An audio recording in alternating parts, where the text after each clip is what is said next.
এসে কথা বলতে, ও বাবা খায়, আমি কি দোষ করছি ভাই? আমি মদ খাই, আমার লাইসেন্স আছে, আমার লাইসেন্স করা, আমার বারের লাইসেন্স করা, আমি মদ খাই। ও মদ খান, বারো লাইসেন্স করা আর আছে। পেন্সিলটা কে না, এগুলো কোনো কিছুতে আমি আসক্ত না। আপনাকে কি নিয়ে ধরছে? ইয়াবা পাইছেন আপনার কাছে? না, তাহলে আমার কাছে কিছুই পায় নাই। কেন পুলিশ তো আমি আপনার কাছে just সঙ্গ 40 কেজি ইয়াবা পাইছে? ভাই আমি যে সঙ্গ, কার সঙ্গ? ভাই আমি ঘুরতে বেরিয়েছি। হ্যাঁ, তো ইয়াবা কার কাছে পাইছে তাহলে? আসেন একটু আইটা আসেন না, বসুন ভাই, নিয়ে হ্যাঁ? আসেন। গাড়িতে। গাড়িতে পাইছে। তো এই গাড়ি কার, আপনার না? কার? আপনার সঙ্গী? আপনি তো ছিলেন তাদের সাথে একসাথে, বাবা আপনারা একসাথে 40 কেজি ইয়াবা পাইছে, আবার আপনি বলতেছেন আপনার কাছে হয় না, গাড়িতে পাইছে।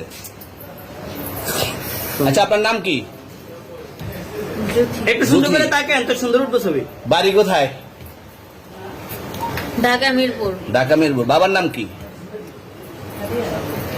বাবার নাম বলা লাগবে? হ্যাঁ, বলেন কি না বাবার নাম বলেন? রহমান।